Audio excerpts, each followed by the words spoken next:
when we talk about spiritual matters, sometimes words can be encouraging. I think generally today's generation of parents are quite aware of mental health challenges. Thank you guys for the last two sessions. They were great. Oh my god, hata sidhani naweza ongea hivyo mbele ya watu like but it's good stuff. So I would like to invite the picked representatives on the stage kindly. We'll have a member from Nairobi South Chapel, a member from Toronto, the youth pastor, our clinical lead, and the representative parent. So could you kindly come on stage and we can begin our next section. Okay, so what an interesting day. Lots of spirited arguments. Now, we're here just to have a small side panel interview on how the day has been and generally how the debate has been taking these people on course for weeks and weeks, because everybody seated here has been involved in one way or another with the preparation and in mentoring those ready to come forward with a challenge. So, yeah, as you've seen, whatever we're trying to do here, it's more than just a debate. We are trying to create awareness. This is more than a competition. We're trying to create a movement whereby we can be able to reach all the youth, regardless of where you come from, regardless of what you go through. We want you to feel like there's a space that there are people who are actually actively looking out for you. That is the whole aim of the whole campaign. Yeah, so to begin straight to the contestants. So, could you get to tell us your name, school, and one word about how the competition has been so far?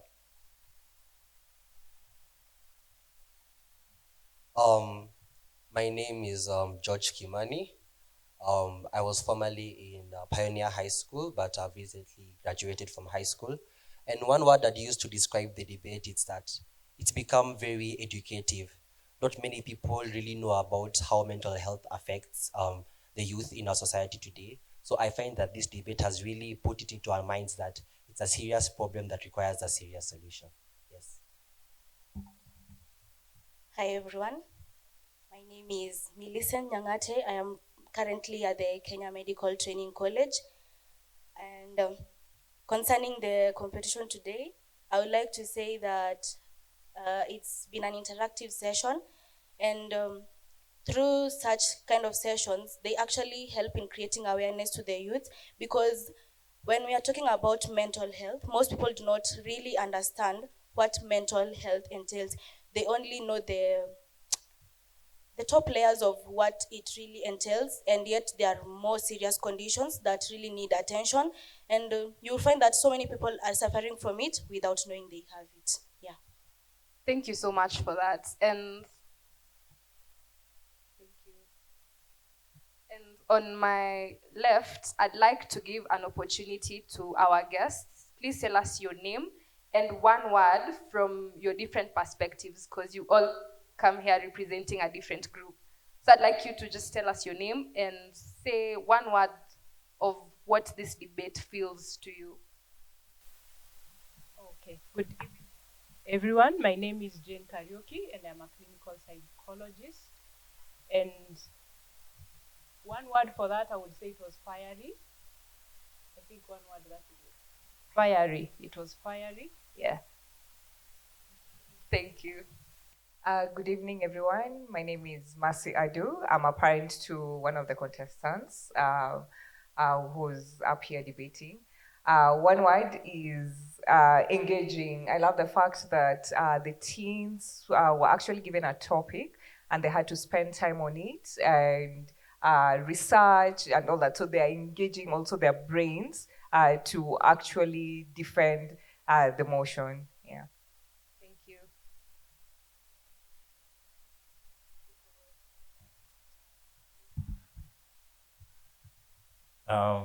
My name is Pastor Deco. I'm one of the pastors here at Nairobi Chapel South. And one word, it's amazing. Amazing just to see how, from the beginning, just see the preparation and how this comes out on stage. It's amazing to see that. So, amazing. Thank you so much for your insights. Yeah. Now, with that, we'd like to take a look into the clinical lead. The aspect of letting teens express mental health prevention via debate. What does that strike? What does that mean?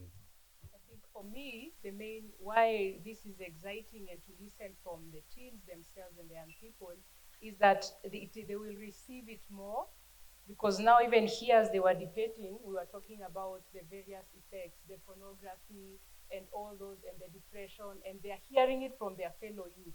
So likely there's a higher likelihood that they are likely to adopt it and take it to heart and do something about it, as opposed to maybe we have some teens and young people who've had it over and over again from the adults, but they are struggling with that relationship. So they are less likely to take it in because maybe they have something going on, and so maybe they are resisting it. But here now it's their fellow youth, they take it in and they think more about it, even as they hear the different perspectives.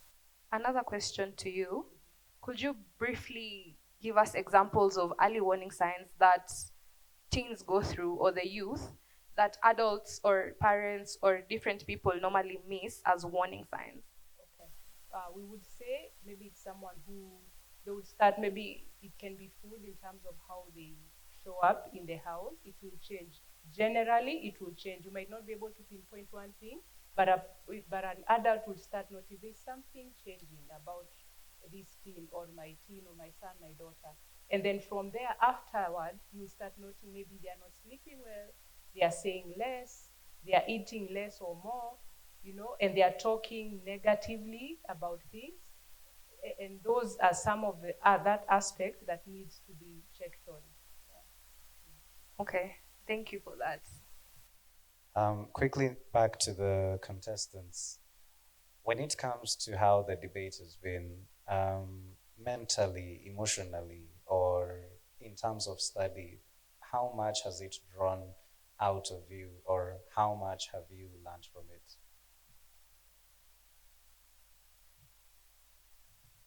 So what I'd say is that from my personal experience, when we're searching for the debate and you end up going through the emotions that you have received or the emotions that you have been practicing, it becomes very stable in your mind. You kind of start to realize that you have not yourself been understanding what mental health is and how it's affecting the youth. And as you debate on stage, you start realizing that your opposers or maybe the proposers are giving out points that make you understand more about how teenagers have been facing mental health, because many of them understand but have not experienced, or don't understand and are experiencing. So this debate, I'm sure for most of us, has either revealed that we may have mental health issues of our own, or has helped us understand how we can overcome the mental issues that we may have. What about you? Concerning the emotions in terms of preparation and all that, when you're doing your research, you find out that so many youths kind of have a lot of challenges, but now the channels of expressing themselves become the issue. They become now the challenge, or even if they have the right places, opening up is not everyone's thing. They have an issue with opening up, and also it's also interactive. It reduces idleness. So you find that you're using your time constructively compared to those who have nothing to do in the society. So instead of just roaming around, you can use your time to, take some few minutes, look into the emotions and find something productive. Yeah. Thank you for that. It's heartwarming to see that you take part in something and you actually give it energy. Where energy focuses, it grows. Wherever you put your energy in out there, whether it's your studies, whether it's your hobby, or whatever you do, as long as you focus energy into it, it's going to grow and it's going to prosper. I hope all of you have gotten that from them. So next, we're going to talk to our youth pastor. I have a question for you. If a young person feels lost right now, or one of your youth, the ones you mentor and talk to, if they come to you and tell you maybe they are going through something or they are not okay, what would you tell them? Like, what approach would you take? Not being a psychologist, not being a trained professional, but as their pastor, what is the one thing or two things you tell them? First of all, is just listening to their story, get to know the context of what is happening, and then get to know if an encouragement works or I need to, like an action needs to be taken, if it's me being there for them physically, whatever they are going through, or an encouragement. Because when we talk about spiritual matters, sometimes words can be encouraging. And so it's about what you've heard, and that brings about a renewal of mind. Giving them examples, using examples of some experiences of people who've been there, and also including my experience. If I talk about my experience, probably something might change in the way they see what they're going through. And so if I share my experience, it can bring about a big change in their lives. Yeah. Okay. Okay. So, in short, in the way that you mentor them, in the way that you appear as a role model, it gets to, and also a matter of being personal with them, it's really what gets to steer them back if they've been lost for a while, if they have been challenged or mentally affected in one area or another. Many speakers have come here today to say that, oh, the church this, the church that, can't stand on business, mental health. But in your many years as a pastor, you've had experience in this sector. Is there a reassuring statement you can, give parents out there or even to teens that you are in churches, people can find safe spaces? Yeah, especially the fact that they've come here and you've gotten to see, maybe you say church is a safe space. And when we give them an opportunity, someone will come here and tell you there's someone out there doing this and this, they can't go to church. But for other people, they're like, how? I mean, the church. So maybe you can tell them something, because unaona, everybody here comes from a different perspective. They all come from different backgrounds. They all have their own thoughts and reasonings. So maybe you can say something also about that. Someone said a very important point that pass through peer to peer. Sometimes someone might think that I'm the only person who's going through this situation. But when you hear someone else's story and you get to figure, oh, you're also going through this, oh, yours is worse than mine. The way as human beings we might think, oh, I'm also not going through. This person is going through more than what I'm going through, so I won't even share because this person has already shared. So this person will figure that I am not the only person going through this. And so if they get an encouragement from someone who's maybe their same age or in the same peer group, they'll be like, oh, then I can do this also. If this person did this, that's why we come to church and we share our testimonies. Sometimes we might not share everything, but the testimony is not just a story. It's so that someone else might hear that story and get inspired or get to a place where they're like, okay, I can also do it. I'm not by myself. That's why sometimes after someone has shared their story, you'll see people congregating together and asking more questions. Then what happened after this? You didn't share this detail. So what can I do? And so maybe this person indirectly is reaching out to someone who's going through something they might not have shared in that group, but they'll feel encouraged to be in a space like that. So those are some of the things, some of the spaces that we can create for young people to be open to share. Yeah. Okay, awesome. Lastly, and certainly not least, east or west, home is the best. So in terms of parenting And with us here today, apart from Unda Youth, you can see the banner of Parenting, led by our capable clinical lead, Miss Jean. So, parenting and mental health. Many parents may not know or may not be aware of how mental health affects their kids. But should it come up that you see the signs, you see the symptoms, what steps can you take? So I think generally today's generation of parents are quite aware of mental health challenges. The older parents, because they were not exposed to this, were not. But especially, say, in the urban areas, quite a number of parents are aware. Should a parent see the signs or challenges, maybe symptoms of a child struggling with mental health? And when we say mental health, the thing is, we say mental health, but there's so many aspects to this. So one of the first things is really just trying to have a conversation, because sometimes what is being what is being presented as mental health, sometimes it's really just a child or an adult going through normal adversity that comes with life. And because mental health is something that we're talking about now, it's magnified. So first and foremost, it's to try and understand what exactly is this. Is it just the normal adversity of life? And if that's the case, we really just need to parent and teach our children that adversity is part of life. There are situations when you'll be on top, and the situations that you'll be you'll be in the valleys, and that is very normal. Instead of presenting a picture, I feel like as parents, what has happened is we have presented a picture that life is smooth.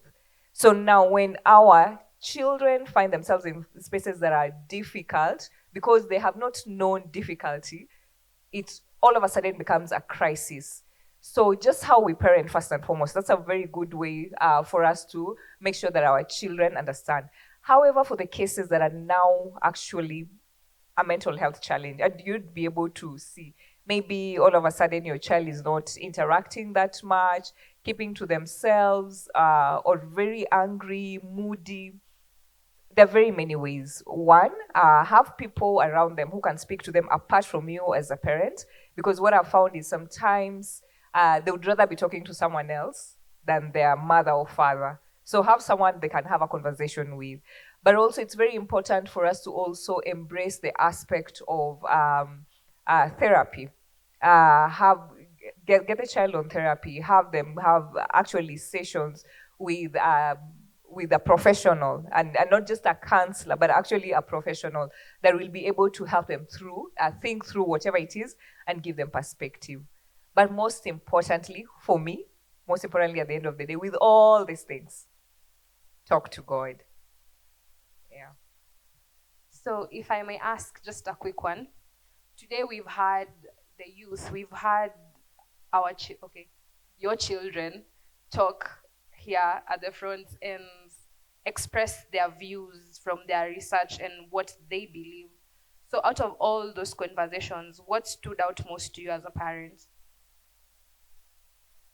I think for me, what really stood out is, first and foremost, how much they actually put time into it. Today morning, when I went into the living room at 5 in the morning, I found my son preparing for today, and that's a big deal. Yeah. So really just seeing how much time they have, and not just him, but all of them actually put in effort. And I loved when they were sharing, they talked about the topics that as a result of researching, they found out that there's a lot more. And because our children are very much exposed to media and digital, wherever, most times they will find themselves spending time, doom scrolling and not really reading anything that's like adding to them. But having such a topic has given them a chance to actually sit and research. So for me, that's a really big thing, because they're growing their knowledge. Yeah. Wonderful, wonderful.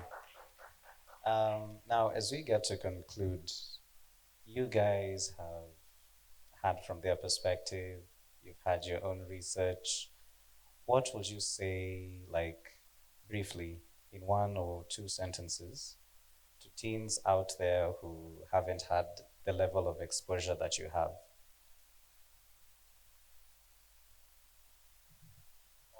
So, in one sentence, or rather in a few words, I would say to any of the teens who haven't had the exposure that we may have had, is that we are not alone in this. If there's a problem that you're facing, there's most likely someone else who's gone through that situation. So, for you not to seek help from someone else, whether it's a friend or a teacher or a parent or anyone you trust, will really be quite ignorant, because we all face challenges quite similar as teens in this time. So what I'd say is, to all teens who haven't had exposure, you are not on your own. As long as you can find someone who you can talk to and air out your problems, it's the first step to making sure that you recover from mental health cases.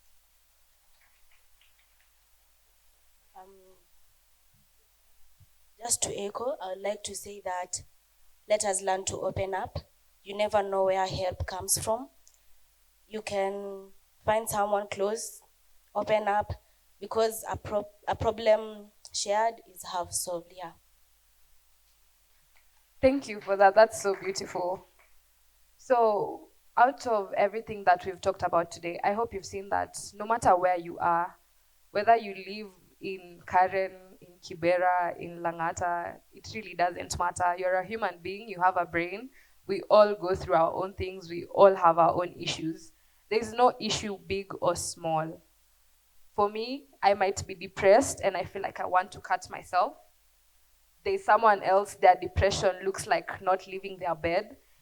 All our challenges, all our issues look different, but it doesn't make it any less than the other ones.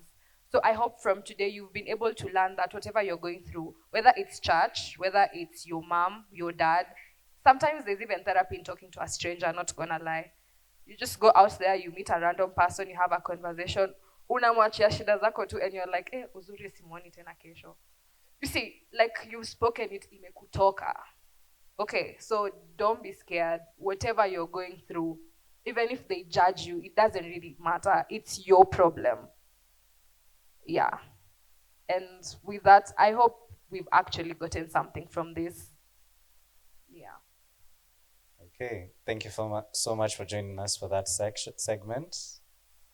We can now proceed to the later part of this debate. Thank you so much to our guests. Let's give them a round of applause.